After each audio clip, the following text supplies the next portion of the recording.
The Wolf Among Us is the single most well-written episodic game I have played in my whole life, and one of the most well-written game I have played in general. I have rarely been invested in the characters of any game, but getting invested in a whole cast of characters is like having YouTube recommend a positive video. It never happens. The game managed to do that, and at the same time kept me invested in the world and in its overall plot at the same time. There are few games which can pull it off. There are gameplay nitpicks that come with every Telltale game, but this game even made the quick time events feel stylish compared to any other Telltale games.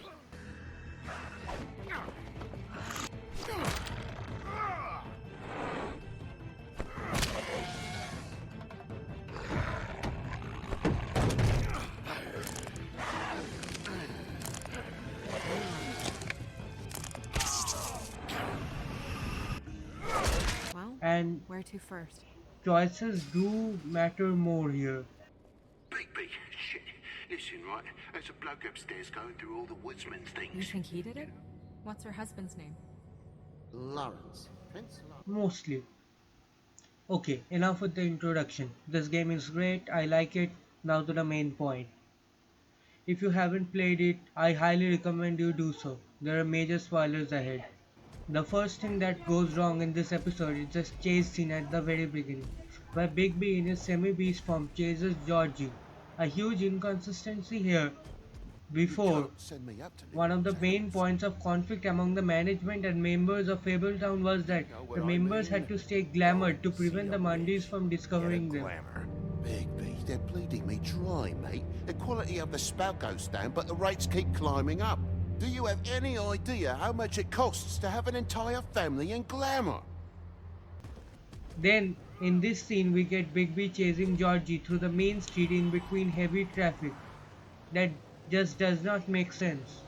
I wouldn't have noticed this if it wasn't for the fact that the game has done an exceptional job at keeping everything tightly knit throughout its runtime.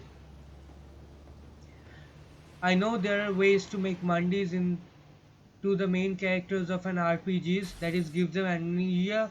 It's just a memory wipe spell. Very expensive, but it works. The whole station will forget the last 24 hours and everything they saw at the woodlands. But that means finding all Mundys who had seen the shit that has happened could be tracked, and that is pretty much impossible. And it is also highly unlikely that they have enough magic to clear the memories of anything more than a handful of people. Now on to the next portion. Before I move on to the next problem I have to acknowledge that the chat with Georgie was good, and the hyped up reveal of the wolf form of Bigby and his fight with Bloody Mary was amazing as well.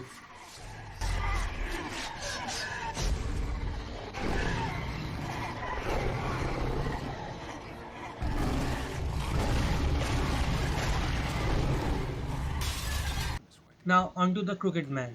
Here is where I have the problem. Specifically, these problems occur only if you bring him back, i.e. you go for the trial. If you just kill him then and there, I think the solution is much more satisfying.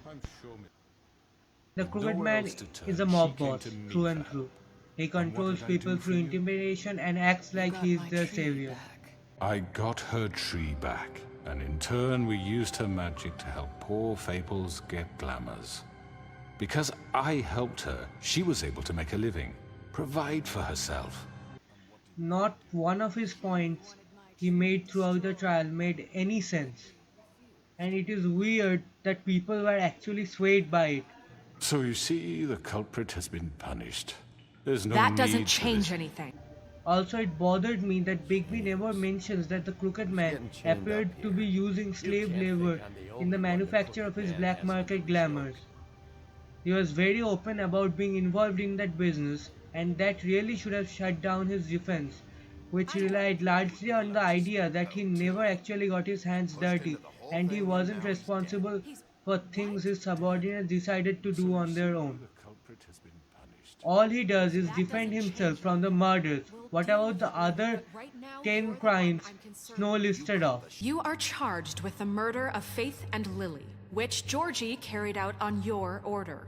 inciting violence against various members of the Fabletown community, including the attempted murder of Sheriff Bigby Wolf. Twice.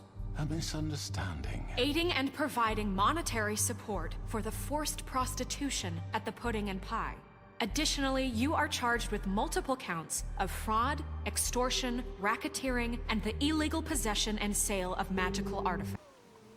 Fabletown really needs a functional judicial system. There is also the fact that Snow saw him in the car which kidnapped Crane. You were attacked more than twice by him. It's okay with him.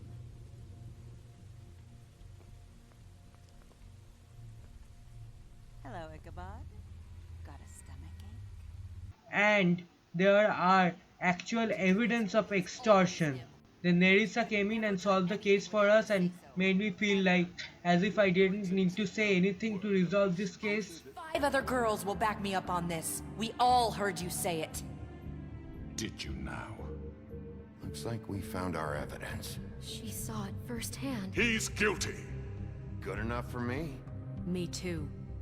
So that's it, right? Calm down the witching well. Nah, that's too fucking easy for a crook like that. What do you mean? He's gotta pay for what he did. Listen to yourselves!